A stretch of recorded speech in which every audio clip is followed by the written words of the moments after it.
살롬. 예, 예. 지난 한 주간도 평안하셨습니까? 지난주 목요일 백석예술대 캠퍼스에서 빵 나눔 전도 사역하는 모습을 보고 참 아름다운 모습이라고 생각했습니다. 김영배 목사님이 카톡에서 백석예술대학교 캠퍼스 전도를 통해 역사하시는 하나님의 은혜를 경험하게 하심을 감사 찬양합니다.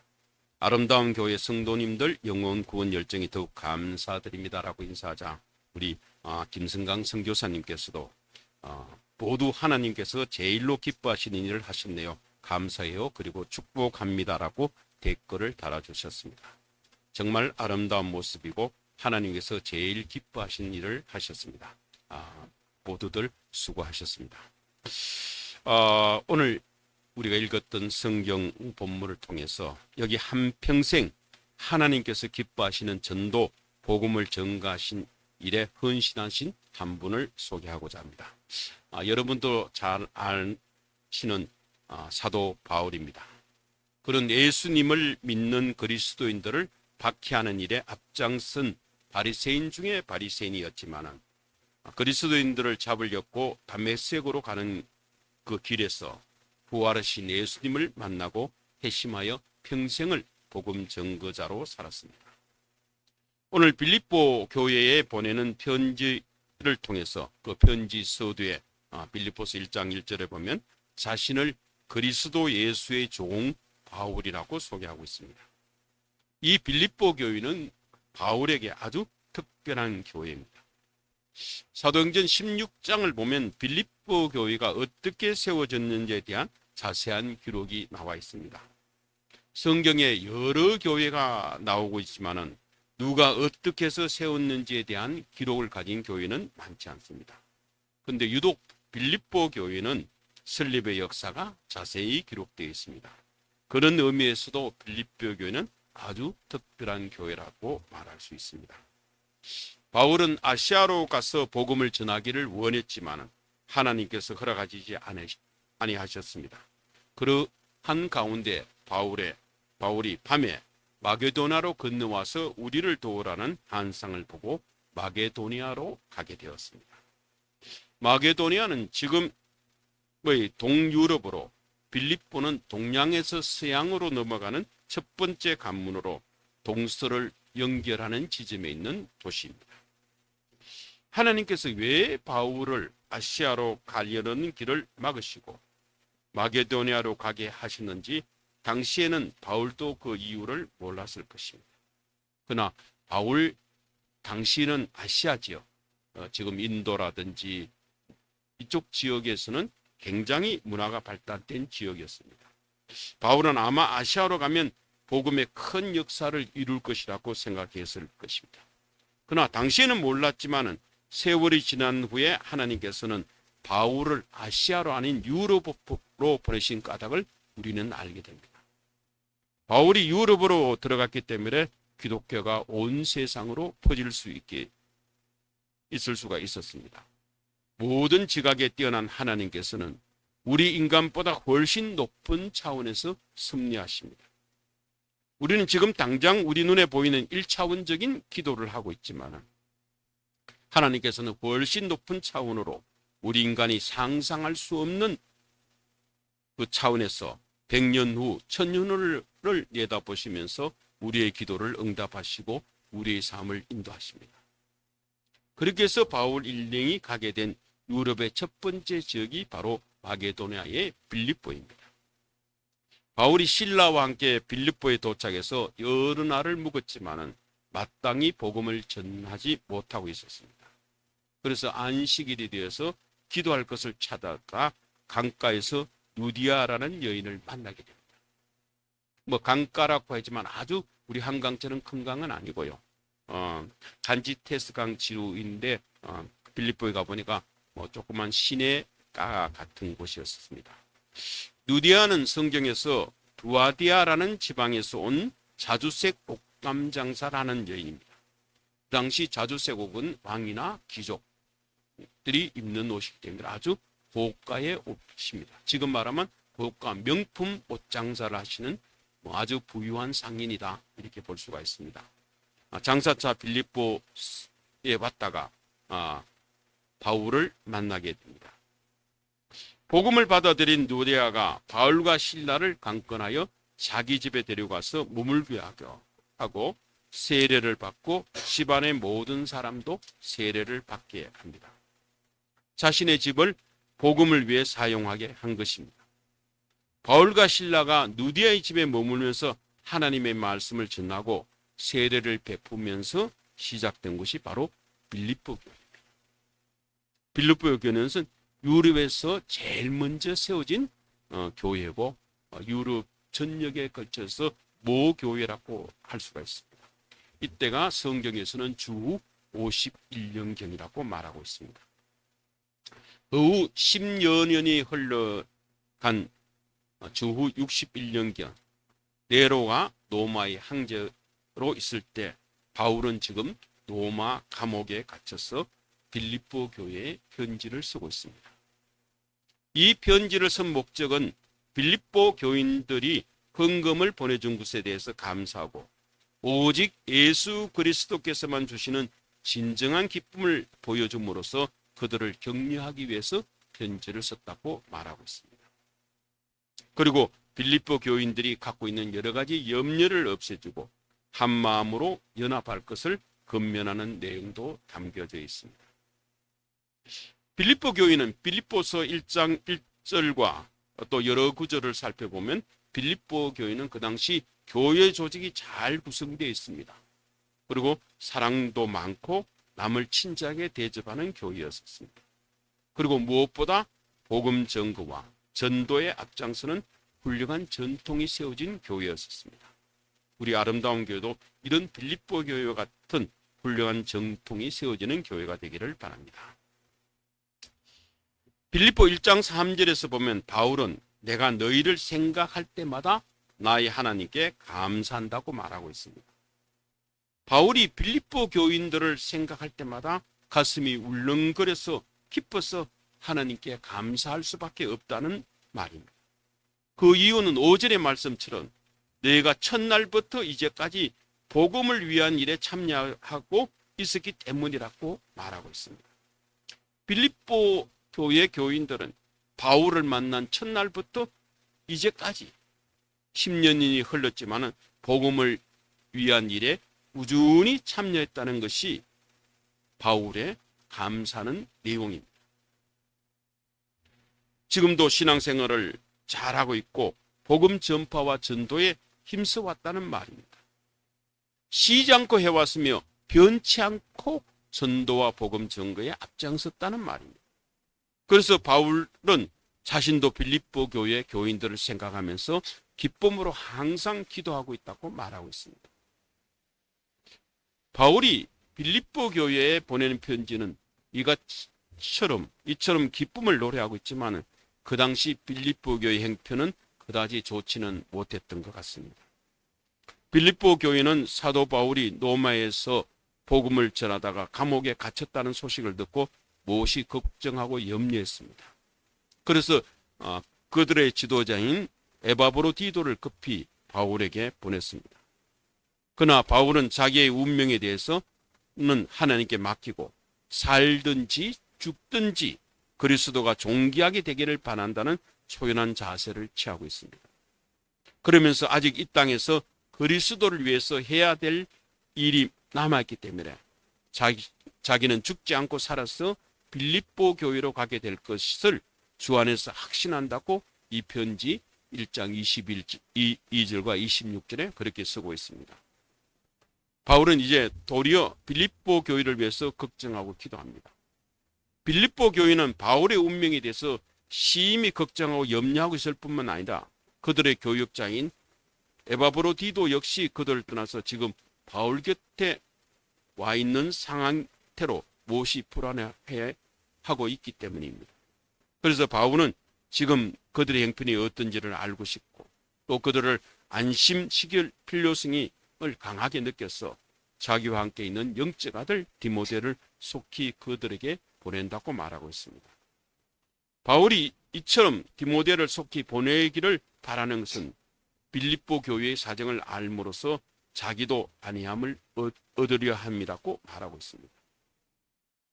빌립보 교회 성도들이 먼저 마음의 평안함을 얻어야 이를 통해서 바울 자신도 평안함을 얻을 수 있다라고 말하고 있습니다.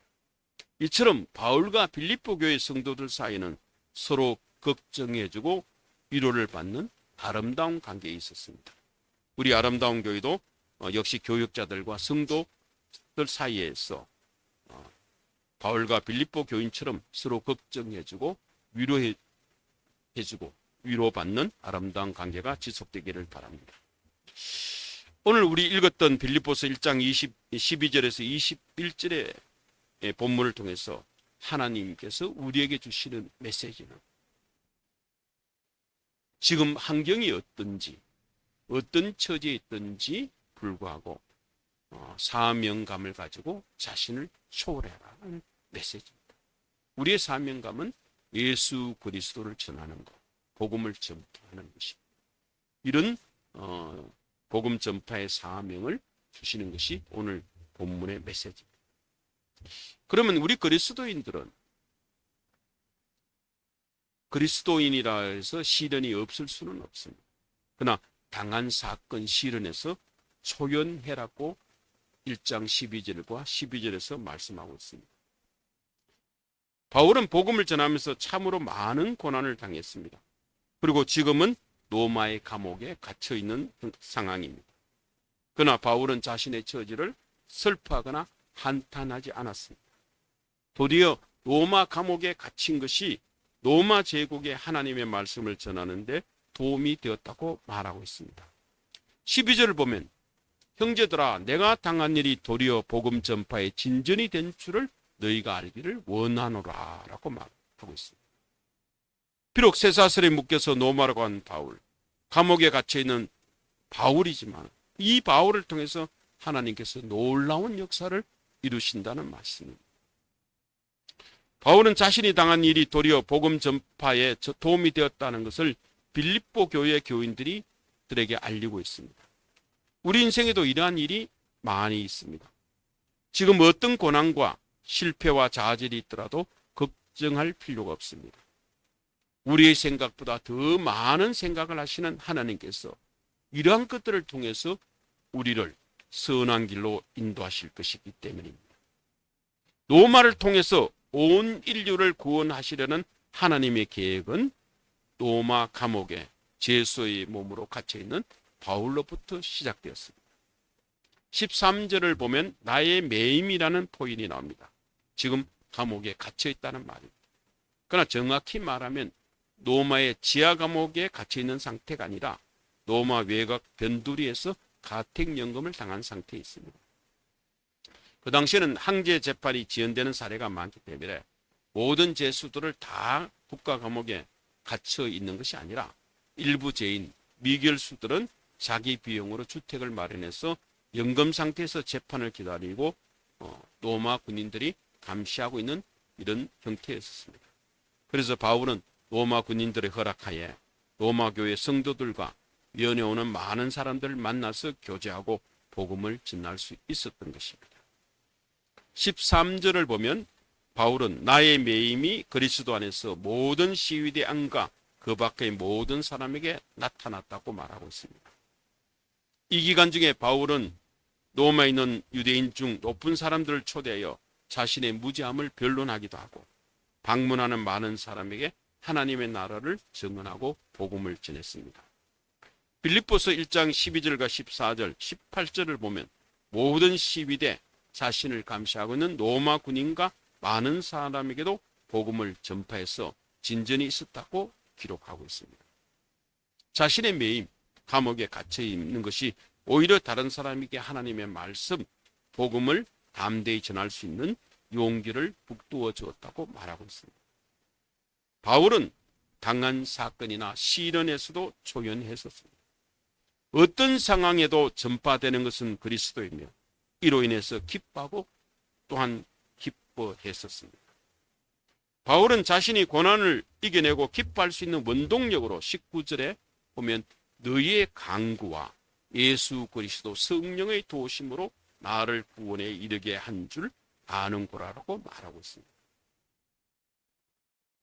즉 성도들의 기도와 중보 기도, 또 예수 그리스도의 성령의 도우심이 구원의 확신을 검증할 수 있는 기회가 되었기 때문이라고 말하고 있습니다. 바울은 고난 속에서도 자신에게 가장 소중한 것이 무엇인지를 돌아보는 시간이 되었기에 기쁨으로 충만했다고 고백합니다. 바울은 자신의 기도뿐만 아니라 성도들의 중보 기도를 자기 삶에 큰 보물로 여겼습니다. 그리고 늘 성령님의 도우심을 구했었습니다. 하나님께서는 살아계시며 현존하시며 나의 능력이 되신다는 것을 늘 염두에 두고 살았다는 말입니다. 사랑하는 성도 여러분, 지금 여러분 자신에게 고난이 찾아왔다면 먼저 기도하고 성도들의 중보 기도를 구하십시오. 그러면 여러분의 상황이 어떠하든지 진정한 자유의 열쇠가 되시는 성령님께서 도우실 겁니다. 그러면 모든 문제가 해결될 것입니다. 두 번째, 오늘 본문을 통해서 15절과 18절을 본다면 우리가 인간관계에서 자유함을 얘기하고 있습니다. 그리스도인이라 해서 세상 살 때 비난을 받지 않고 모든 사람의 칭송만 받고 사는 것은 아닙니다. 항상 누구의 비난을 받고 있지만 그 비난 속에서도 자유할 필요가 있습니다. 15절에서 17절은 바울이 에바브로디도로부터 들은 빌립보 교회의 사정에 대해서 지금 답을 쓰고 있는 내용입니다. 바울이 없는 빌립보 교회에서는 어떤 이는 순수한 동기에서 복음을 전파하고 어떤 이는 투기와 분쟁으로 복음을 전파하고 있다는 얘기를 들었습니다. 바울이 감옥에 갇히게 되니까 사람들은 두 갈래 반응을 보였습니다. 첫 번째 부류는 바울이 감옥에 갇힌 것을 보고 안타까워하면서 바울을 대신해서 바울이 감옥에 갇혔으니까 우리라도 열심히 복음을 전파하자 해서 복음 전파에 열심히 내는 사람들이 있었습니다. 16절을 보면 이들은 내가 복음을 변증하기 위하여 세우심을 받은 줄 알고 사랑으로 하는 사람들이었습니다. 바울을 사랑하고 하나님을 사랑해서 바울 대신에 복음을 열심히 전파하는 사람이었습니다. 바울 혼자 열심히 복음을 전파하는 것보다 여러 사람이 함께 나서서 복음을 전파할 때 더 많은 열매를 맺는 것은 당연한 일입니다. 만일 바울 혼자서 복음을 전하는 일을 했다면 교인들이 할 일이 별로 없고 복음을 전하는 일을 하려는 마음조차도 갖지 않았을는지도 모릅니다. 그런데 지금 바울이 감옥에 갇혀 있으니 빌립보 교회 교인들이 나서서 바울을 대신해서 복음을 전파하고 있는 것입니다. 이것이 하나님의 계획이고 하나님의 섭리입니다. 그러나 모두들 이렇게 좋게만 생각하는 것은 아니었습니다. 두 번째 부류의 사람은 바울이 감옥에 갇힌 것을 잘 됐다고 생각하는 사람들도 있었습니다. 바울이 혼자 잘난 척하고 그랬다고 해서 시기와 분쟁하는 사람들이었습니다. 바울에 대해서 시기하고 분쟁하는 사람들은 바울이 옥에 갇힌 것을 당연하게 생각했습니다. 17절을 보면 그들은 나의 매임에 괴로움을 더하게 할 줄로 생각하여 순수하지 못하게 다툼으로 그리스도를 전파했다라고 말합니다. 바울을 비방하는 사람들은 이 사람대로 바울이 감옥에 갇혔으니 바울 대신에 이제 바울은 무시하고 우리들이 역할을 해야 되겠다.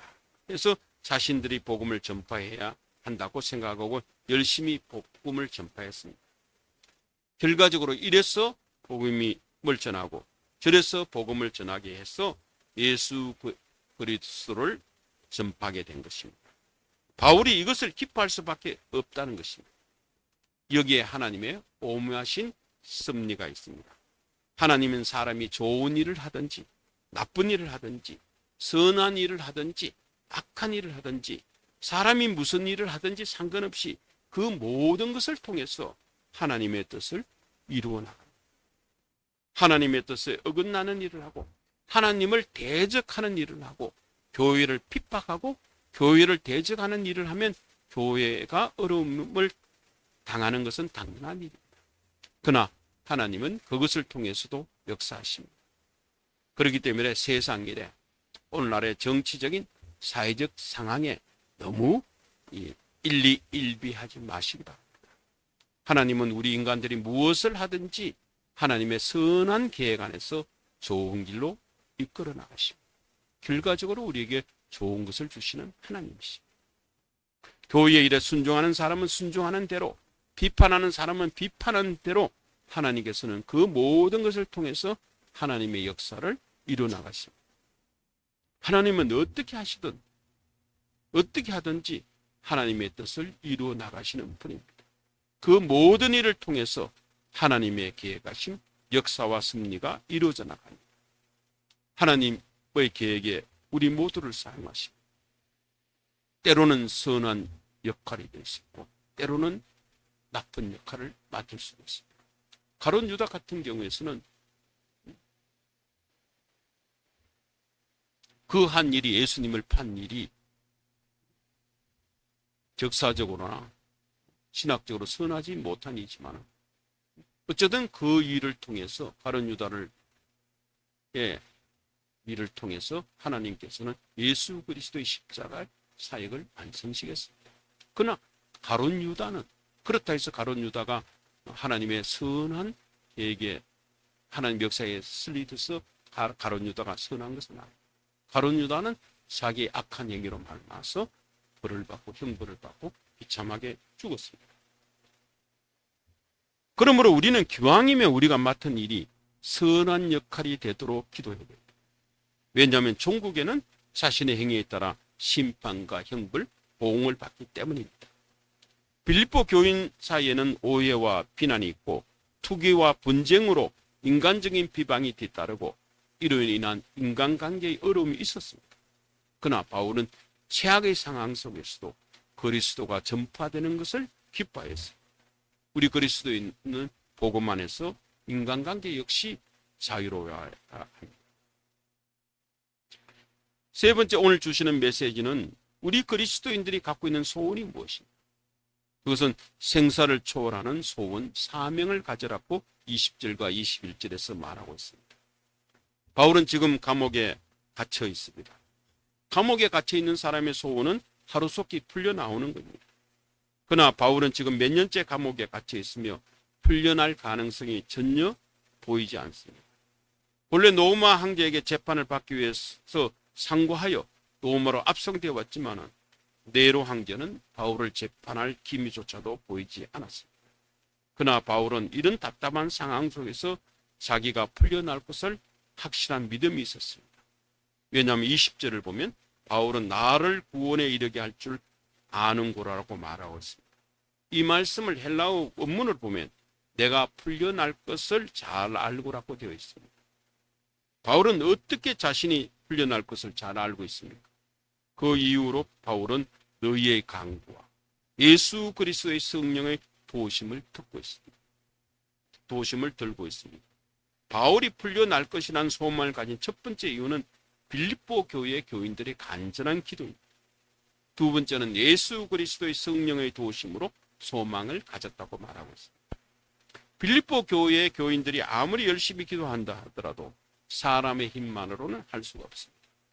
그러나 빌립보 교인들의 간절한 기도를 하나님께서 들으시고 성령의 도심으로 풀려나게 될 것이라는 것.